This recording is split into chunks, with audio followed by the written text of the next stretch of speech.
It is the morning of the boat launching. I got to get to the yard ahead of everybody and prep some things because that boat has got to launch at 10 a.m. So I feel a little stupid because there's no reason to be emotional really.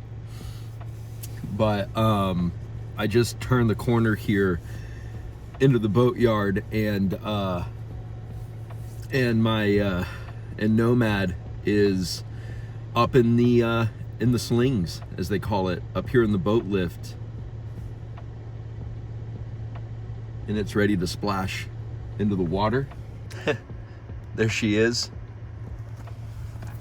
And it's a little stupid to feel a little emotional, but 8 years of dreaming about sailing and being able to get into my boat and live on it. It's been such a long road to get to this point. And it ended up looking completely unlike I thought it was gonna look. I'm in a completely different situation. Let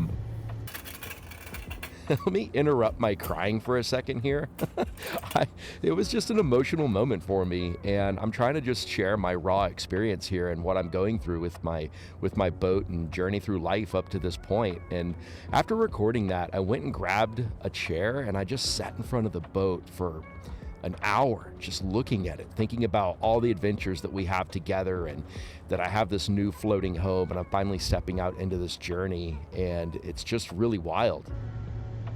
The end of my marriage and the way in which I've lost a partner, but I gained all of these people in the sailing community who have surrounded me and who've helped me.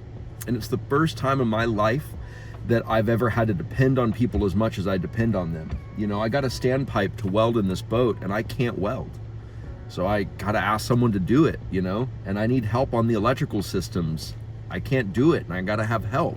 And then finding myself surrounded by just some of the finest people. Stephen, Brian, Andre, the three owners of the Yacht Rigger, are some of the best human beings I've ever known in my life. And I've known them now for quite a while, going on half a decade. So I speak from experience. These are amazing individuals. And then the people that they employ at the Yacht Rigger gets almost zero turnover. And that really speaks to the Yacht Rigger and to these people. They have pulled, the list of all the guys around the yard, I hope you get to know them more through the channel and kind of have your favorites, of installers and things like that here at the Yacht Rigger, because this is not a normal boatyard and these are not normal people. Unbelievable human beings. I'm so grateful for that. I can't even tell you. What a thing. Quick little illustration here for everybody out there. So if you imagine the boat and you have your water line down here, normally you have a through hole in your boat to bring water up from the ocean or from the water column around you, and you have a little valve, and that valve is a seacock, and it exists below the water line, and it brings water up into the boat and then meets whatever need you have. On an aluminum boat though, one of the great things you get to do is you can actually weld a pipe onto the boat, and it's called a standpipe. So you put the same hole, but then you put a pipe in, ideally like a 5000 series aluminum pipe. And once you weld that pipe in, the pipe comes up inside the boat, well above the water line here. And then, so in the case of Nomad, I have the hole that's up there near the bow. And then this is my cabin inside the boat. So this is like the door where you'd walk into my cabin. And I have a bed that is high up, and my bed is maybe not quite that high up relative to the cabin, but it's very high. So my mattress is like up here, right? And the standpipe that we're doing is gonna go up inside of the bed, inside of this open cavity that is under the bed. But this guy here is the one that's being added in this episode. And so I'm tearing off the one that was in there that Danny and I had put in, because I decided to go ahead and opt for a proper standpipe, being that it's an aluminum boat and I can have that. And it lets me be able to do a few things, right?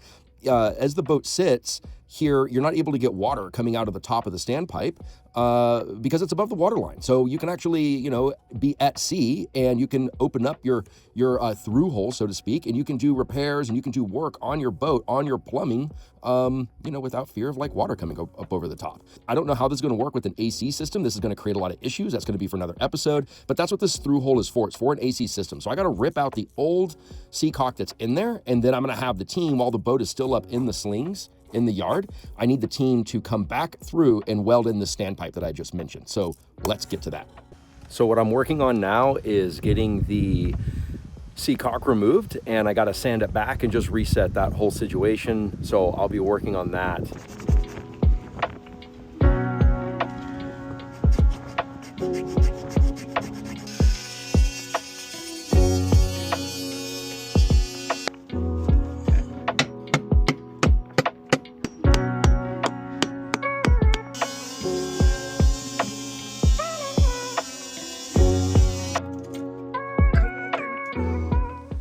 It was at this point that I was able to finally get this seacock off. Really took a lot of effort. This is actually hours worth of work, just crunched down into 20 seconds for the sake of storytelling. And now it is time to go get Brian and the fabrication team over at the Yacht Rigger to start working on welding up the standpipe. It was really cool to see how they put all this stuff together, just like a bit of a symphony of different people coming together, putting all these parts and like fusing them through welding them and making it all happen. It was really cool to get to watch. And then they're going to go out on the boat after they put the standpipe together to go weld it into the boat itself right here on the slings in front of the water.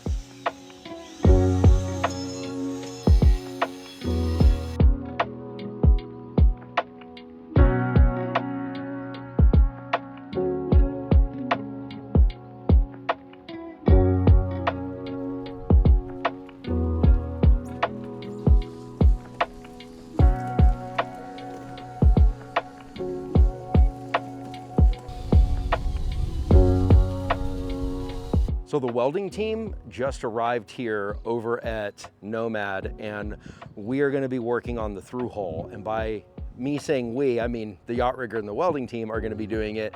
And I'm going to be holding up some wind protection so we can mitigate wind on the arc of the welder. I think I'm saying that right. Let's get to it.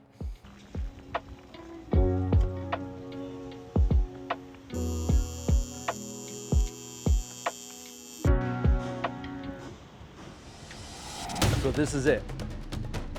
The standpipe is welded in. That whole situation's corrected. The bottom job, little touch-ups that had to be done, the barrier coat and then the touch-up, that's all done. For the first time now in 12 years, this boat, Nomad, that circumnavigated the globe twice, set 2 world records, I'll get into her history here soon, is gonna be touching the water. And yeah, man, I hope my new home floats, that there's no leaks.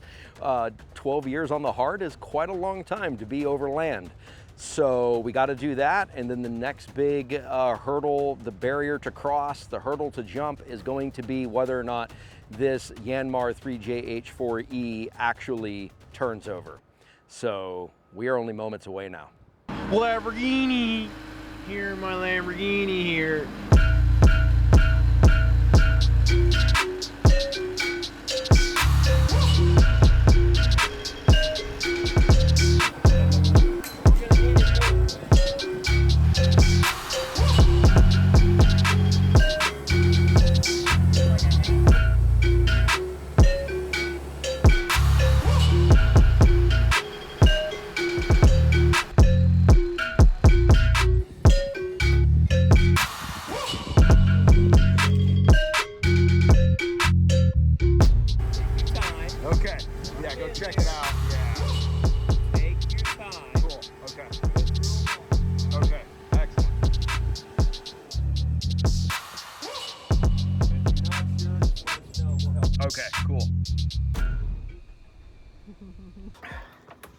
No leak. We're doing leak checks. Nothing on the transducer. Nothing on the new welded standpipe. Well, let's look at the top of the standpipe. I mean, it's way above the water line, but you can't really see, but that's the top of that pipe. So that's actually open to the water, which is freaking wild. That's of course just for now. That's a forward down vision, and it's all dry. And then, checking the rest of these out. This is the ridiculously deep. It's like 6 feet down there. And yeah, there's water, but that's just because the anchor locker drains into it, which I'm going to reroute that later. Let me see that real fast, Joe. Let me just make sure the angle Yeah, it's not more water. Cool. So that's where that was. Everything looks happy.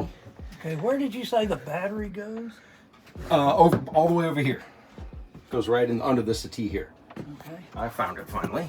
And then there's a through hole here. It goes way down there. I guess there's nowhere to see where that runs, but it's a standpipe, you know. Mm-hmm. Well, okay. But if that was leaking, you would see that down here. Yeah, you see something. God, there's just nothing. Looks Nothing pretty, seems looks leaking. pretty dry.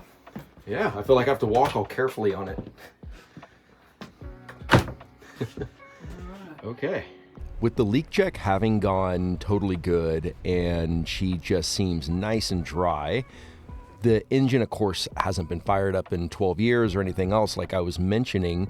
So we got to move this girl over with just boat hooks and walk it over into the slip. And then it's going to be time to fire up the engine for the first time. But it's a little late in the day at this point, and it is New Year's Eve coming up. So I attend a New Year's Eve celebration on Andre's boat, co-owner of the Yacht Rigger, and that's him and his wife there enjoying the fireworks. And I wrap that up, and then it is right into the next day where this engine is being fired up for the first time. I don't even know if this thing's going to crank. So I'm here at the marina, and I'm going to be having my first night on Nomad. At this point, I consider myself camping on it because I don't have any electric other than what I use off of a battery powered device. So, you know, there's no plumbing, there's nothing like that. And I'm just going to use a sleeping bag because I can't really move on to it until I have all of my stuff, until I have the electrical and all that stuff done, and the engine running and all those kind of things. So I'm going to keep on working on that. And right now I have my Uber coming. So let's see how this first night goes. I just went and picked up some diesel. So I got 5 gallons of diesel here. I have my starter battery. It's an AGM 800 cold cranking amps starter battery. So hopefully that's good. And I now have to get back to the yard and see if this diesel engine can crank. It's funny. I didn't think there would be relief in it hitting the water and it floating. And there's definitely not. There's no relief.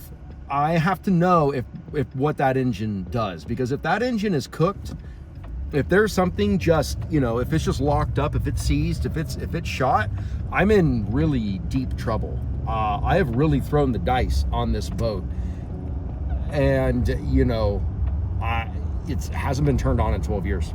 So I don't know. I couldn't turn it on while it was on the hard on over concrete because the chocks that hold the boat up can vibrate off and cause issues. So, that'd be bad. Yeah, I never got to test it. Nothing in the boat has been powered up in 12 years. So I'm about to find out, we're about to find out here in a little bit if it starts. And it is no small amount of pressure to see how this is gonna shake out. Let's open up the diesel tank here. Is this even gonna open? Okay, that opened really easily, actually.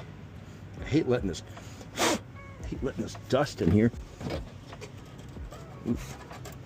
Very grindy. Oh my gosh. Can't believe I have a boat. All right, I'll just put the diesel in. Ouch. There we go.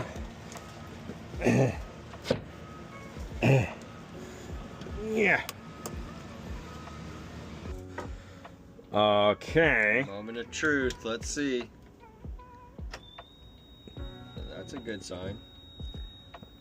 Do I need to make it glow first? Just try to see if it. Yeah, I wouldn't try glowing. Oh, sorry, my bad. Okay. All right, here goes.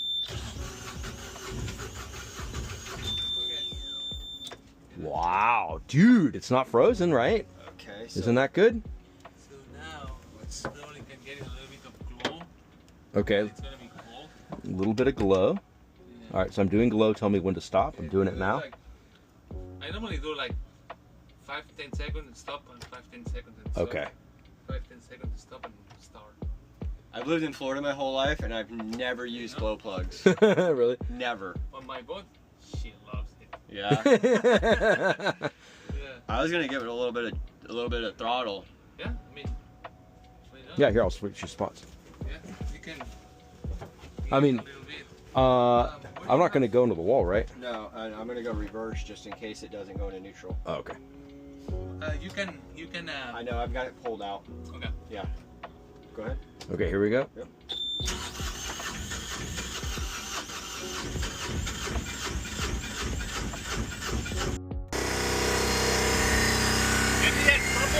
I am, I'm hitting it.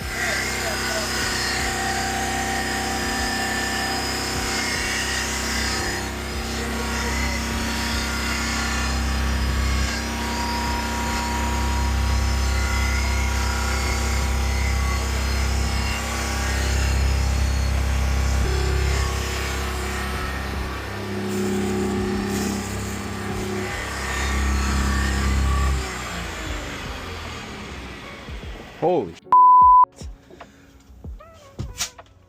wow. Yeah. How'd you do it? I just choke the air. Pinch the Wow. air intake. So she's a bit of a runaway. Wow. Did that hurt it? Yeah. No, because we had water. Yeah, I saw water. I checked. Water was Yeah, coming it out. was like water, like going like bananas. Damn. Okay, so we gotta figure out the kill switch. So you can see here the parts that are taken off of the engine. Essentially, I ended up calling a technician to come out to assess the diesel engine because after it ran away like that, it was determined that fuel just keeps on running through the system, best we can tell. Because there's not smoke that was just pluming out of the engine and filling up the entire boatyard, that means it's not the really scary issue of where you get like fuel in the oil and it like crosses a barrier and mixes and runs away and turns into this whole thing.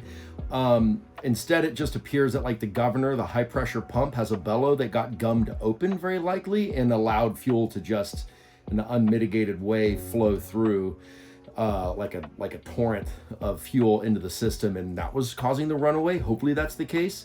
So a tech service came out, they took off that high pressure whole governor assembly, and they're gonna be working on that. So whenever I hear back from them and they come in and install that very expensive part, we'll see if the boat can actually run. Also, it is time to announce the winners of the Epoch battery giveaway. I'm going to randomize through a cool little program that's going to take all of you guys who have subscribed here over the last while, going back to the boat show, and see who the winners are going to be. They're really sick batteries. Make sure you check the channel to see like a deep dive teardown about those batteries because it's pretty sick. And excited for those of you who won. And stay tuned. We'll have more of that kind of stuff coming around. Please do like and subscribe. It really helps a small channel like mine, get traction and really helps me keep all this stuff going and you guys informed of the adventures. So thank you so much for your viewership and participation in those things. Let's announce the winners. All right, so the winners have been selected and they are in. The winners of the amazing Epoch batteries are Joe Sharp. He's going to be getting one of these batteries.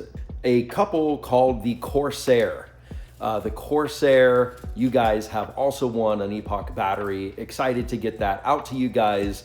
Again, gonna be reaching out, and thank you everybody else who subscribed and has been part of the journey, and I will see you guys on the next episode of the On Deck channel.